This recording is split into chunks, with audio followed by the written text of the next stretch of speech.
Number 1. The Kaz II.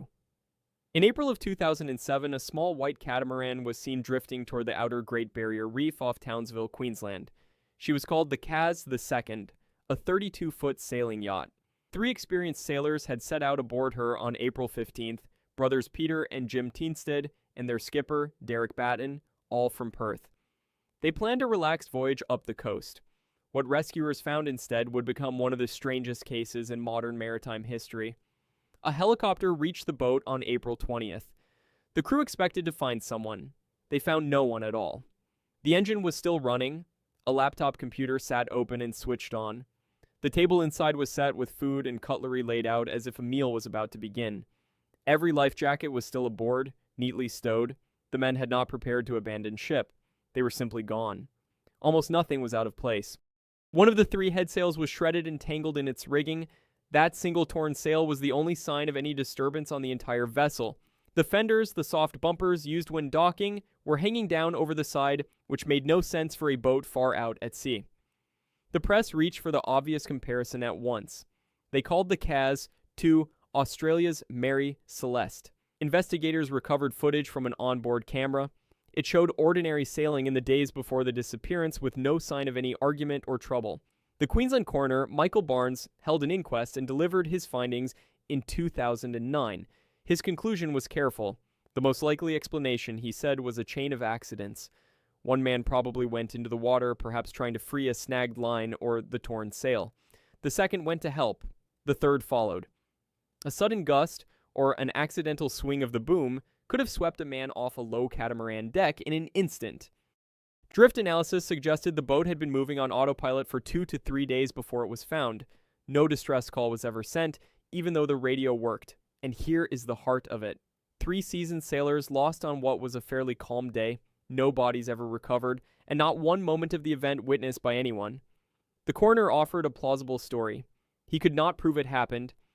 If a small boat can empty itself like this off the coast of Australia, so can something far larger. Number 2. The High Aim 6.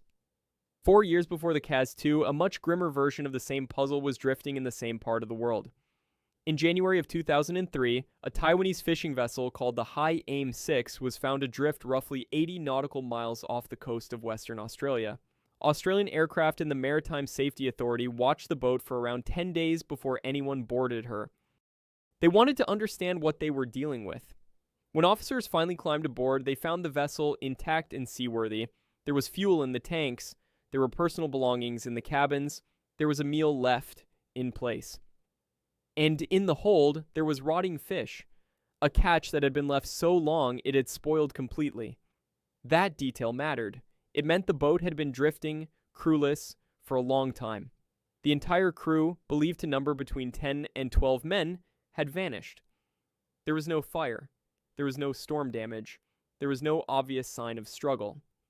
The story grew stranger the more investigators dug. The vessel's last known fishing position traced back toward waters near Indonesia and Taiwan. The captain, Chen Tai-cheng, and the ship's engineer were later reported to have left the vessel earlier, possibly reaching land safely while the rest of the crew did not. This suggested the disappearance did not happen all at once. It happened in stages over time, which only deepened the mystery. Several theories emerged. The leading one was mutiny. Distant water fishing fleets are notorious for brutal conditions, unpaid wages, and abuse of foreign crews. A violent dispute could have turned the men against their officers. Piracy was considered. So was a wage dispute that boiled over. Yet forensic examination reportedly found no blood and no clear evidence of violence aboard. Australian federal police and Taiwanese authorities both investigated. No conclusive charges were ever filed. The boat itself became a problem. Carrying spoiled fish and posing a quarantine and navigation hazard, it was scuttled by Australian authorities later that year. The case exposed a tangle of jurisdiction. Here was a Taiwanese-flagged vessel, crewed by Indonesian and Chinese fishermen, found in Australian waters, with the actual events likely happening in international or Indonesian seas. No single nation truly owned the investigation. More than 2 decades later, the motive and the fate of those missing men remain officially unresolved. The empty boat is not only a phenomenon of old sailing ships, but to see how old this pattern really is, we have to go back to 1921. Number 3. The Carroll A. Deering. On the morning of January 31st, 1921, the keeper of the Cape Hatteras Lighthouse in North Carolina saw a chilling sight. A large 5-masted schooner sat hard aground on the notorious Diamond Shoals, and she had all her sails set. A ship does not run aground under full sail by accident under normal command. Something was wrong. The vessel was the Carroll A. Deering, a modern wooden cargo schooner built in 1919 in Bath, Maine, about 255 feet long. Rough seas kept rescuers away for days. When salvagers and the Coast Guard finally boarded around February 4th, they found the ship deserted. The crew of around 10 or 11 men was gone. In the galley, food had been laid out as if a meal was being prepared. The ship's log was missing. So were the navigation instruments, the anchors, and both lifeboats. The steering gear was damaged, and the binnacle that housed the compass had been smashed. The voyage had been ordinary enough. The Deering was returning from Rio de Janeiro after delivering a load of coal, heading back toward Norfolk, Virginia. The captain was Willis B. Warmell, who had taken over after the original captain, and his son fell ill in Delaware. There was one strange encounter near the end. At the Cape Lookout lightship, a crewman from the Deering had hailed the keeper and reported that the ship had lost her anchors. The keeper noticed the crew were milling about the deck in a way that did not look right, not behaving like a disciplined ship's company. The United States government took the case seriously. 5 federal departments became involved: Commerce, Treasury, Justice, Navy, and State. This was the era of Prohibition, so investigators considered rum running. They considered piracy. They considered mutiny. They even considered a wild theory about Bolshevik agents seizing ships. A fisherman named Christopher Columbus Gray claimed to find a message in a bottle describing the Deering being captured by a strange oil-burning boat. It was later judged a likely hoax. The disappearance came during a stretch when several ships vanished in the same region, and this helped plant the earliest seeds of what would later be called the Bermuda Triangle. The lead investigator, Lawrence Ritchie, could reach no firm conclusion. The case was officially closed, unsolved, in 1922. The missing lifeboat suggests the crew left the ship deliberately. Why they left and where they went, no one has ever explained. At least the Deering came ashore where people could study her. Some ships leave behind almost nothing at all. Number 4. The SS Marine Sulphur Queen. The Marine Sulphur Queen was a 524-foot tanker with a troubled history before she ever vanished. She had been built in 1944 as a wartime T-2 tanker named the Esso New Haven. In 1960, she was converted to carry a very unusual cargo, molten sulfur, kept liquid in 4 insulated tanks at around 265 degrees Fahrenheit. That conversion changed the ship in ways that would later matter a great deal. On February 2, 1963, she left Beaumont, Texas, bound for Norfolk, Virginia. Aboard were 39 men and about 15,260 tons of molten sulfur. The last anyone heard from her was on February 4th, a routine personal radio message from a crewman, which placed the ship in the Florida Straits near the dry Tortugas. Then there was silence. When she failed to arrive, the Coast Guard launched a search covering roughly 348,000 square miles. They found no survivors. What they did find, between February 20th and 28th, was debris. Life jackets, life rings, an oil slick, and fragments of the ship's nameboard floated on the surface. A board of investigation studied the evidence and concluded the ship had likely sunk suddenly. But it could not name a definite cause. 4 theories were put forward: an explosion of flammable sulfur vapor, a structural failure that split the hull, a capsize in heavy seas, or a steam explosion inside the cargo tanks. Each theory had support. The ship had a documented history of sulfur fires and structural weakness. Her single hull converted design left the keel vulnerable. Molten sulfur gives off hydrogen sulfide and sulfur dioxide, gases that are both toxic and explosive. Her stability margin, what engineers call metacentric height, was marginal, which made a capsize plausible. The weather on February 4th was rough but not catastrophic, with winds of 25 to 46 knots and seas up to 16 feet. There were unsettling details among the wreckage.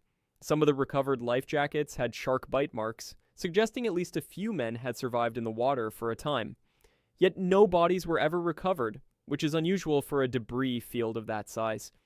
Relatives later filed lawsuits claiming the ship was known to be unsafe. The disappearance happened squarely inside the boundaries that writers like Vincent Gaddis and Charles Berlitz would assign to the Bermuda Triangle, and the case became a fixture of that literature. The gnawed nameboard, recovered far from the presumed sinking site, became its haunting image. The wreck has never been found. Science can describe how the ship might have died. It cannot say which death actually took her, and strangely, some ships refuse to die at all. Number 5, the Baychimo. Most ghost ships are about people who vanish. The Baychimo is the opposite. Here, the people survived, and it was the ship that would not disappear, drifting the Arctic alone for decades. She was a 1,322-ton steel cargo steamer, built in Sweden in 1914 and originally named the Ångermanälven. After the First World War, she passed to Britain as reparations and went to work for the Hudson's Bay Company, trading furs along the frozen coasts of Canada and Alaska. In late 1931, the Baychimo became trapped in pack ice near Barrow, Alaska, loaded with a valuable cargo of furs. Her crew, led by Captain John Cornwell, took shelter ashore. Some were airlifted out by aircraft. Others built a wooden shelter on the ice to wait out the freeze. Then, during a fierce blizzard around November 24th, the ship simply vanished from the spot where she had been locked in. The crew assumed she had finally been crushed and had sunk. She had not.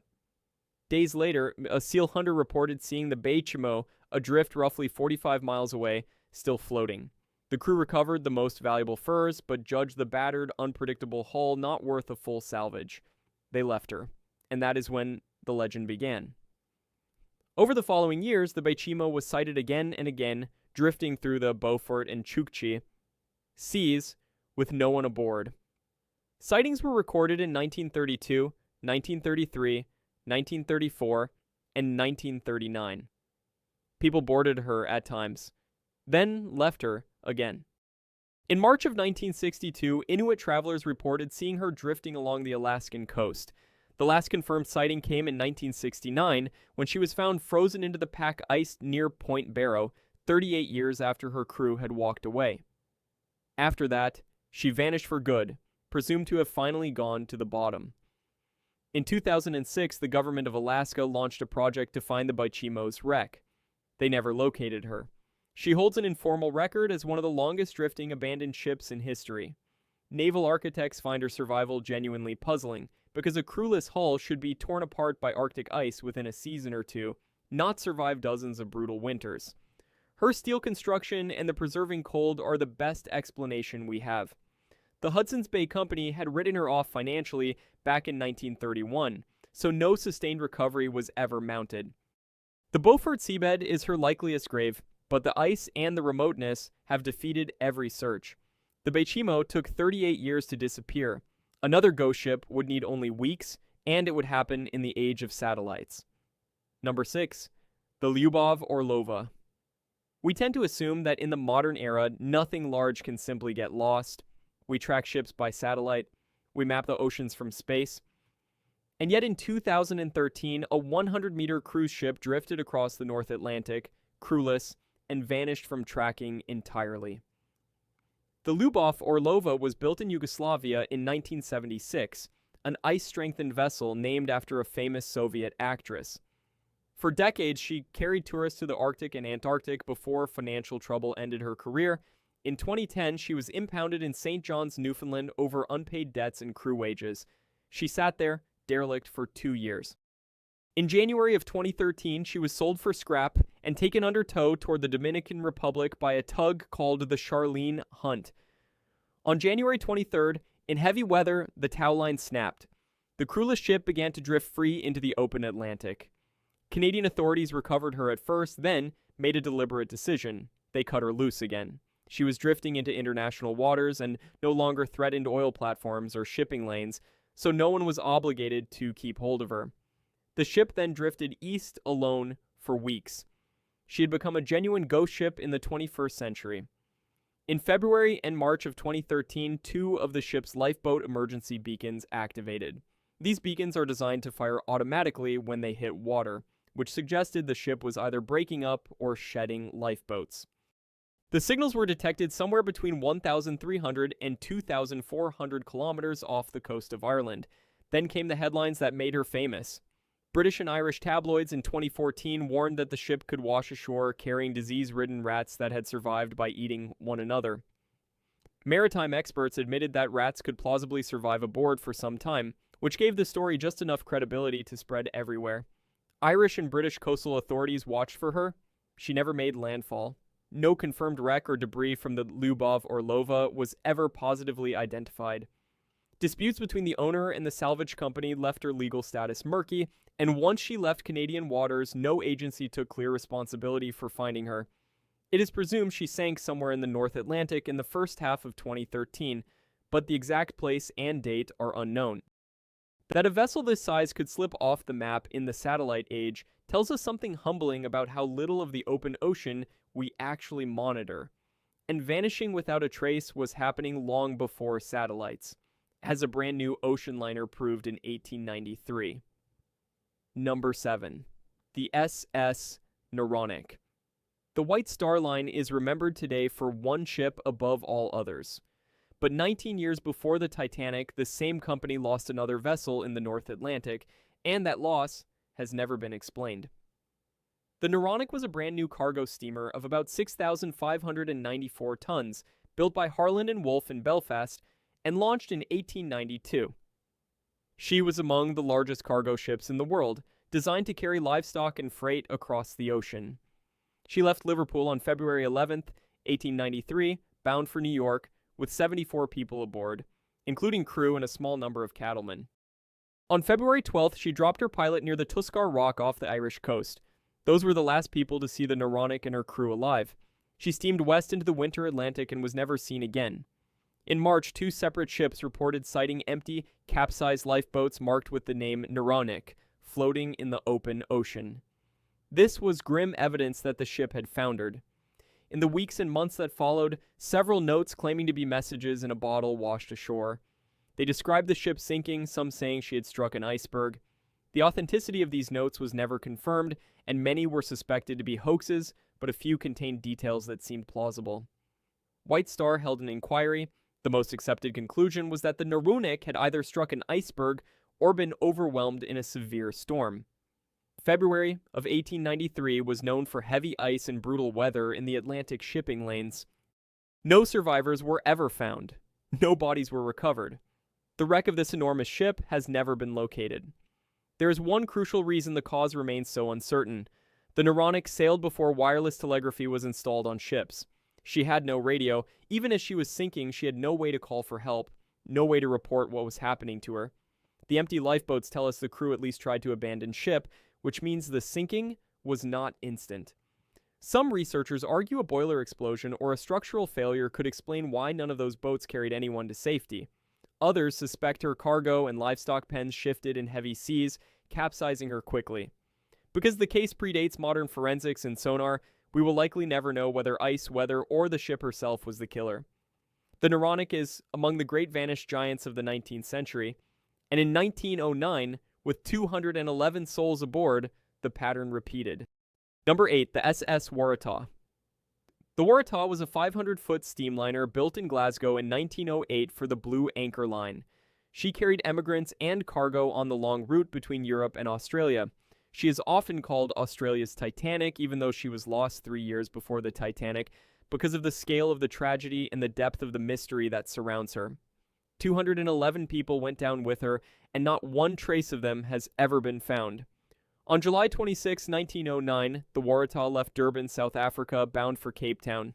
The next day, July 27th, she overtook another vessel called the Clan McIntyre off the wild coast of South Africa. The two ships exchanged signals. Then the Waratah steamed ahead into worsening weather and was never seen again. A severe storm struck the coast soon after, with reports of enormous waves in the area. What makes this case so extraordinary is the complete absence of evidence. No wreckage, no lifeboats, no bodies, no debris that could be conclusively linked to the ship. Like the Naronic, the Waratah carried no wireless radio, so she could send no distress call. There was something else troubling about her. Some passengers had described her as top-heavy, rolling uncomfortably at sea. One passenger, a man named Claude Sawyer, was so disturbed by the ship's motion and by a series of unsettling dreams that he disembarked at Durban. That decision saved his life. A British Board of Trade inquiry in 1910 and 1911 concluded the ship had been lost in the gale, but could not establish a definite cause. The leading theory is that the Waratah capsized due to instability, perhaps worsened by badly distributed cargo or coal, when she was struck by a freak wave or overwhelmed by the storm. The Wild Coast is a known danger zone, where the powerful Agulhas current meets storm swells and can produce giant, abnormal waves. Searches have continued for over a century. The author Clive Cussler and his organization NUMA mounted expeditions in the 1990s and 2000s. A wreck found off the Wild Coast in 1999 was briefly thought to be the Waratah, but it turned out to be a Second World War cargo ship called the Nailsea Meadow. The complete lack of any debris from a ship that large is the strangest part of the whole case. The Agulhas current may have swept any wreckage far away. Modern oceanographers now name the Waratah as a possible early victim of a rogue wave, a phenomenon that science refused to take seriously until 1995. The Britannic would face that same violent sea, but she would sink in 55 minutes in plain sight of witnesses. Number 9. The HMHS Britannic. The Britannic was the third and largest of the White Star Line's Olympic-class liners, the sister of the Olympic and the Titanic. She was completed in 1915, measuring about 882 feet long and roughly 48,000 tons, slightly bigger than the Titanic herself. She was built for luxury, but she never carried a single paying passenger in that role. The First World War turned her into a hospital ship painted white with red crosses and a green stripe along her hull. On November 21, 1916, she was sailing through the Key Channel in the Aegean Sea near the Greek island of Kea. At about 8:12 in the morning, a violent explosion tore open her bow. What happened next is the real mystery. Despite being larger than the Titanic and despite carrying safety improvements made directly because of the Titanic disaster, the Britannic sank in just 55 minutes. The Titanic had taken 2 hours and 40 minutes.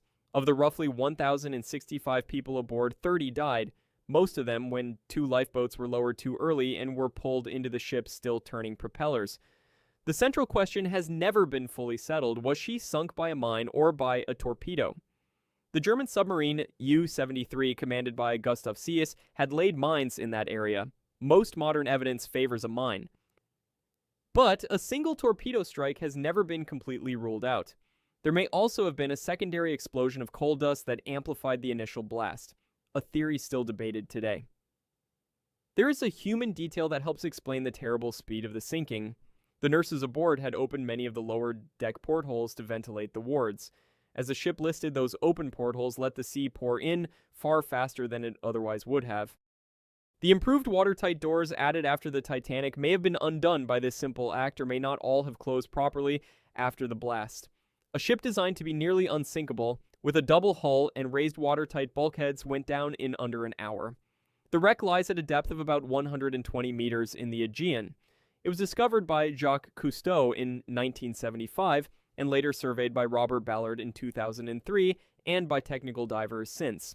The bow damage is consistent with an external explosion below the waterline, but sediment and structural collapse make a final answer difficult. One stewardess and nurse, Violet Jessup, survived both the Titanic sinking and the Britannic sinking. The best modern synthesis combines the explosion, the open portholes, and the door failures. How much each one mattered is still unproven. The Britannic at least had witnesses. The most famous wreck on the Great Lakes had none and sent no distress call at all. Number 10. The SS Edmund Fitzgerald. The Edmund Fitzgerald was a 729-foot Great Lakes bulk carrier, launched in 1958 to the largest ship on the lakes at the time. She was named after the president of the Northwestern Mutual Life Insurance Company, which financed her construction. For 17 years, she hauled taconite iron ore pellets between the ports of Lake Superior and the steel mills, setting cargo records as she went. She was a familiar, trusted ship. Then, in a single November storm, she was gone. On November 9, 1975, under Captain Ernest McSorley, she left Superior, Wisconsin, carrying about 26,116 tons of taconite, bound for Detroit. The next day, a massive storm tore across Lake Superior. Winds blew well over 50 knots, with gusts reaching hurricane force, and waves rose to 25 and even 35 feet. Another freighter, the Arthur M. Anderson, was traveling nearby, and her captain, Bernie Cooper, stayed in radio contact with the Fitzgerald. As the storm worsened, McSorley reported that his ship was taking on water, that she had lost 2 vent covers, and that she had developed a list. He said it was one of the worst seas he had ever seen. Then, at about 10 minutes past 7 in the evening, came his final radio message. Asked how the ship was holding up, McSorley replied, "We are holding our own." Minutes later, the Edmund Fitzgerald vanished from radar. There was no distress call. There was no mayday. She was simply gone. She had sunk in about 530 feet of water, roughly 17 miles from the safety of Whitefish Bay. All 29 crew members were lost, and no bodies were recovered. Days later, the wreck was found lying in 2 large broken pieces. In 1976, a remotely operated vehicle called CURV-3 surveyed the wreckage on the bottom. The cause has been argued ever since, and 4 theories still compete. The Coast Guard's official report in 1977 suggested that ineffective hatch covers had let water flood the cargo hold, slowly robbing the ship of buoyancy. The Lake Carriers Association disputed this and argued the ship had grounded on the shallow 6-fathom shoal near Caribou Island, damaging her hull. A third theory holds that she was overwhelmed by a series of giant rogue waves, sometimes called the Three Sisters on the lakes. A fourth points to structural failure, with the hull breaking apart, though experts still dispute whether she broke on the surface or as she plunged. Gordon Lightfoot's 1976 song made her immortal. In 1995, her bronze bell was raised and placed in a museum at Whitefish Point as a memorial. After decades of study, the exact cause has never been agreed. 4 theories, 1 wreck, and no final answer. It is the perfect place to ask what all these cases share. When you lay these 10 cases side by side, patterns begin to surface. There's a recurring signature to the ghost ship, an intact vessel, the people absent, and no witness to the moment it all went wrong. The Kaz II showed us the quietest killer of small boats, the man overboard cascade, where one person in the water draws the others in until the deck is empty. The High Aim 6 showed the darker human version, where mutiny, piracy, or a wage dispute removes a crew through violence rather than accident. Other cases reveal the failure of the ships themselves. The Marine Sulphur Queen carried a reactive cargo and a weakened hull, a vessel that could become a bomb. The Waratah and the Naronic point to capsize, where marginal stability and shifting cargo turn a ship over before anyone can launch a boat. The Edmund Fitzgerald reminds us how fast a flooded ship can pass the point of no return. Her captain said she was holding her own only minutes before she was gone. That gap between reassurance and catastrophe is the whole horror of it. The Britannic teaches a subtler lesson. The finest watertight engineering of its age was defeated by something as small as open portholes. A ship can be designed to survive and still sink in under an hour. Then there is the Baychimo, the strange inversion where the people lived and the hull became the ghost, drifting for decades because nothing finished the job. Notice how often a distress call is missing. From the radio, SS Naronic in 1893 to the fully equipped Kaz II in 2007, the silence repeats across more than a century of technology. Notice the missing lifeboats that imply an attempted escape that failed. Notice how cold, deep water both preserves a wreck and hides its victims. The recovered debris helps, but it can also mislead. In nearly every case, we are left with a plausible mechanism and no confirmed sequence of events. The ocean rarely lets us watch the moment of failure. Instead, it hands us the aftermath and dares us to reconstruct the rest. To do that, we have had to invent new science, beginning with a wave that sailors swore existed long before anyone believed them. For centuries, sailors told stories of single monstrous waves that rose from nowhere and swallowed ships whole. For just as long, scientists dismissed these tales as exaggeration. The mathematics of the sea simply did not allow for waves that large to appear so suddenly. Then, on New Year's Day in 1995, an oil platform in the North Sea called Dropnir recorded one. The instruments measured a wall of water about 25.6 meters high, towering over the seas around it. The freak wave was real, and now it had been proven. A rogue wave is defined as a wave more than twice the height of the significant waves around it. They form when separate wave trains line up and stack on top of one another, a process called constructive interference, concentrating enormous energy into a single peak. Currents make it worse. Off South Africa's wild coast, the powerful Agulhas current meets oncoming storm swells and focuses them exactly where the Waratah disappeared. On the Great Lakes, sailors describe the Three Sisters, a set of steep waves that strike in quick succession, a candidate in the loss of the Edmund Fitzgerald. Since the Dropner measurement, satellite and platform data have shown that rogue waves are far more common than anyone believed. A single one can overwhelm a ship before a single lifeboat is launched, which fits the cases that left no debris and no survivors. Researchers have gone back and re-examined historical losses through this new lens. The Waratah and the Naronic both look very different when you accept that a wave twice the height of everything around it can appear without warning. There's an honest limit to this science.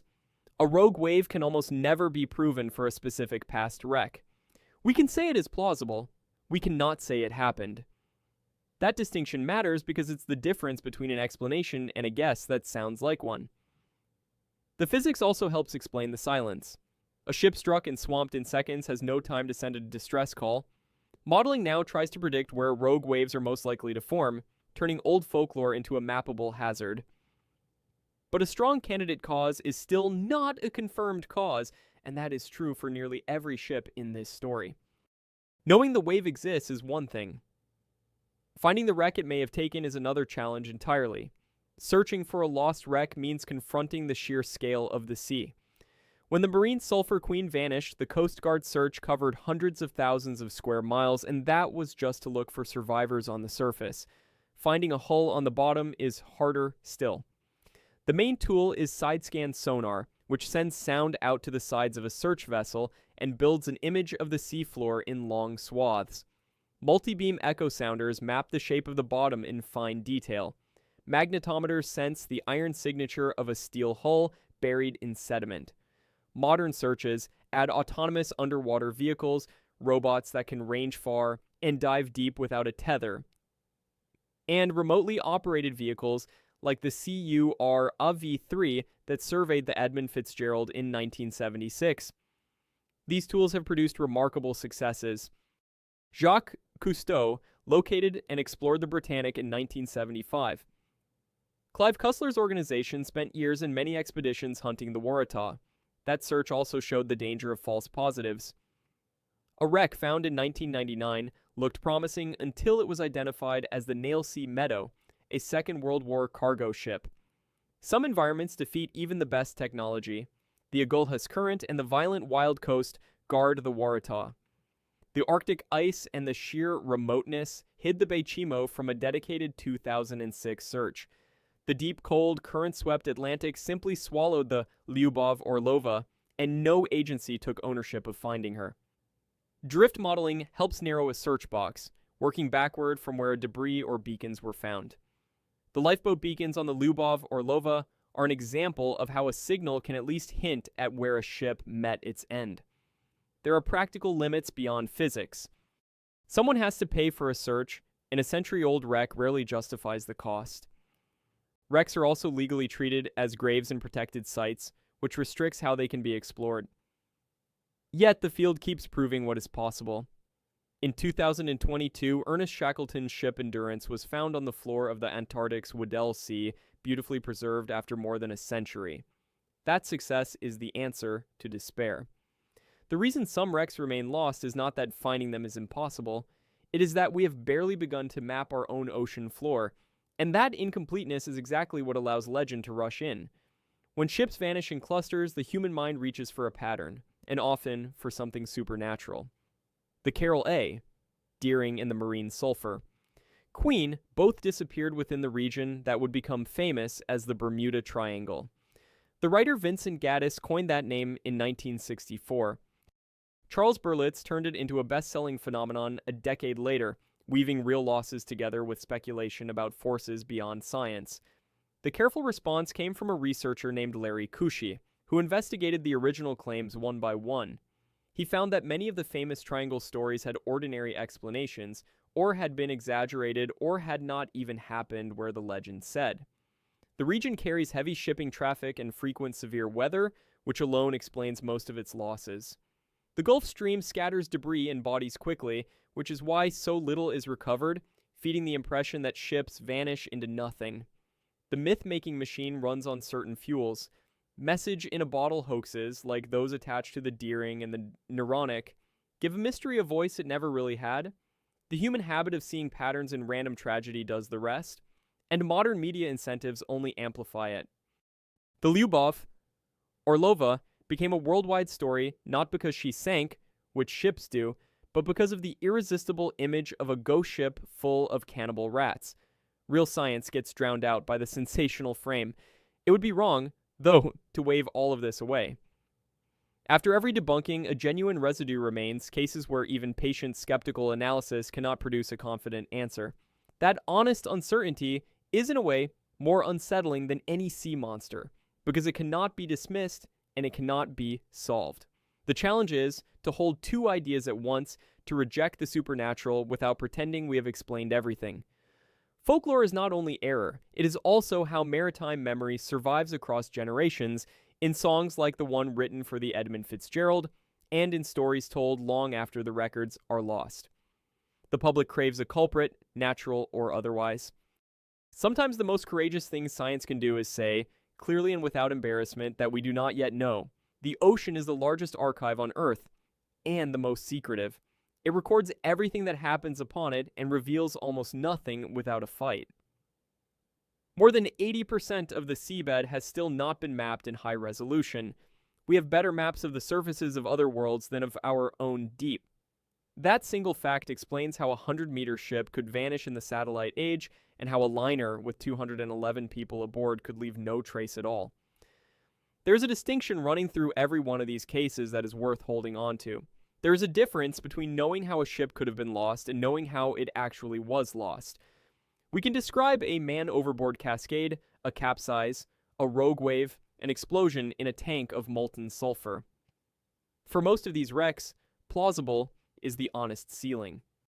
The same handful of mechanisms reappear from a 32-foot catamaran to an 882-foot liner, but the proof we would need usually went down with the ship. Luck threads through the stories too. Claude Sawyer left the Waratah because a dream frightened him, and he lived. Violet Jessup survived not one, but two of the great sinkings of the age. Behind every one of these names are families left without a body, without a wreck, and without an answer. That absence is its own kind of wound, and it is the reason people keep searching. Each new technology shrinks the unknown a little without ever erasing it. The Endurance and the Britannic were found because someone refused to give up. The Waratah, the Naronic, and the Marine Sulphur Queen are still out there, somewhere, waiting. The sea's silence is not malice. It is indifference, vast and patient. The real lesson of these 10 mysteries is not that the ocean hides monsters, but that it hides facts. And that the difference between a mystery and a legend is whether we keep asking honest questions. Picture an empty horizon and a single weathered name board drifting on the swell. The sea keeps its secrets until we finally learn how to ask. And we are only just beginning to learn.